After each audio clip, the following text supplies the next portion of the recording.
আফগান পররাষ্ট্রমন্ত্রীর সংবাদ সম্মেলনে ঢুকতে পারেননি নারী সাংবাদিকেরা। দিল্লিতে বিতর্ক। ভারত সফররত আফগানিস্তানের তালেবান সরকারের পররাষ্ট্রমন্ত্রী আমির খান মুত্তাকির নারী সাংবাদিক বর্জিত সংবাদ সম্মেলন নিয়ে ব্যাপক সমালোচনা হচ্ছে। কংগ্রেস নেত্রী প্রিয়াঙ্কা গান্ধী ভদ্র থেকে শুরু করে তৃণমূল কংগ্রেসের মহুয়া মৈত্র সহ অনেকেই এ নিয়ে সরব। দেশের নারী সাংবাদিকেরাও সরাসরি প্রশ্ন তুলেছেন, কি করে সরকার নিজের দেশে নারী সাংবাদিকদের এই অসম্মান মেনে নিল? কেন তারা প্রতিবাদ পর্যন্ত করল না? গতকাল শুক্রবারের ওই ঘটনার পর ভারতের পররাষ্ট্র মন্ত্রণালয় আফগান সরকারের ওই বৈষম্যের নিন্দা করে একটি বিবৃতি দেয়নি। আজ শনিবার পররাষ্ট্র মন্ত্রণালয়ের পক্ষে শুধু জানানো হয়, ওই সংবাদ সম্মেলনের বিষয়ে ভারতের পররাষ্ট্র মন্ত্রণালয়ের কোনো ভূমিকা ছিল না। পররাষ্ট্র মন্ত্রণালয়ে সম্পর্কিত খবরের দায়িত্বে থাকা সাংবাদিকেরা পাল্টা জানতে চান, ভূমিকা না থাকলেও তারা কি ওই বৈষম্যের বিরুদ্ধে আনুষ্ঠানিকভাবে প্রতিবাদ জানিয়েছে? আফগান সরকারের নীতির নিন্দা করেছে, বৈষম্য যে করা হচ্ছে তা কি তাদের জানা ছিল? এসব প্রশ্নের কোনো সদুত্তর পররাষ্ট্র মন্ত্রণালয় থেকে দেওয়া হয়নি। ভারত সফররত আফগানিস্তানের পররাষ্ট্রমন্ত্রী মুত্তাকি গতকাল নয়াদিল্লির আফগান দূতাবাসে এক সংবাদ সম্মেলনের আয়োজন করেন। হায়দরাবাদ হাউসে মুত্তাকির সঙ্গে ভারতের পররাষ্ট্রমন্ত্রী এস জয়শঙ্করের দ্বিপক্ষীয় বৈঠকের পর আফগান দূতাবাসে ওই সংবাদ সম্মেলন ডাকা হয়। সেখানে বেছে বেছে পুরুষ সাংবাদিকদেরই আমন্ত্রণ জানানো হয়। সংবাদ সম্মেলনের খবর পেয়ে যেসব নারী সাংবাদিক দূতাবাসে পৌঁছেছিলেন তাদের ঢুকতে দেওয়া হয়নি। ওই বৈষম্যের বিরুদ্ধে আপত্তি জানিয়ে কোনো লাভ হয়নি। ঢুকতে না পারা নারী সাংবাদিকেরা সঙ্গে সঙ্গে সামাজিক যোগাযোগ মাধ্যমের প্রতিবাদ জানান। দ্য হিন্দুর সুহাসিনী হায়দার এক্স বার্তায় সমালোচনা করে বলেন, তারা ভারত সরকারের অতিথি, অথচ এ দেশে আফগান পররাষ্ট্রমন্ত্রীকে তাদের জঘন্য বেআইনি নারী বৈষম্য নীতি প্রয়োগের অনুমতি দেওয়া হল।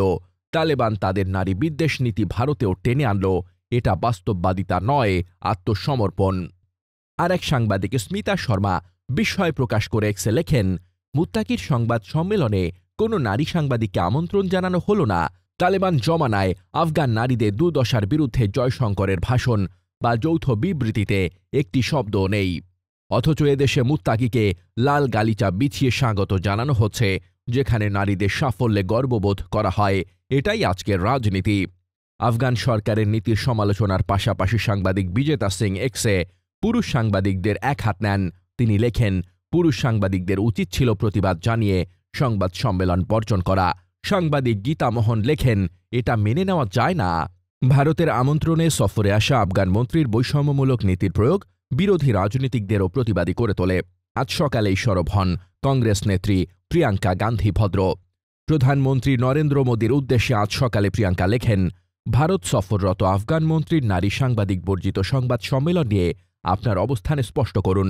আপনার নারী অধিকারের স্বীকৃতি সুবিধাজনকভাবে এক নির্বাচন থেকে আর এক নির্বাচন পর্যন্ত বিস্তৃত না হলে দেশের সবচেয়ে যোগ্য নারীদের এই অপমান কিভাবে ঘটতে দেওয়া হল? নারীরা যে দেশের মেরুদণ্ড ও গর্ব। একই ধরনের প্রশ্ন তুলেছেন তৃণমূল কংগ্রেসের মহুয়া মৈত্র। তিনি এক্সে লেখেন, সরকার দেশের প্রত্যেক নারীর সম্মানহানি ঘটিয়েছে। নারী বর্জিত সংবাদ সম্মেলনের অনুমতি দেওয়ার মধ্য দিয়ে কেন্দ্র তার মেরুদণ্ডহীনতার পরিচয় রাখল। প্রবীণ কংগ্রেস নেতা পি চিদাম্বরমও এ ঘটনায় বিস্মিত। এক্সে তিনি লেখেন, ভূ রাজনৈতিক পরিস্থিতি ও তার বাধ্যবাধকতা আমি বুঝি। আমি হতবাক হয়ে গেছি তাদের আদিম রীতিনীতির প্রতি আত্মসমর্পণ দেখে।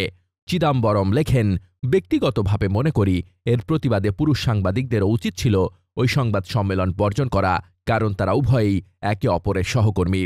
কংগ্রেস মুখপাত্র শামা রহমান এ বিষয়ে প্রধানমন্ত্রী মোদী ও পররাষ্ট্রমন্ত্রী জয়শঙ্করকে ধিক্কার জানিয়ে লেখেন, আমাদের আমন্ত্রণে আমাদের দেশে এসে তাদের মতো চলতে দেওয়ার জন্য মোদী জয়শঙ্করকে লজ্জিত হওয়া উচিত।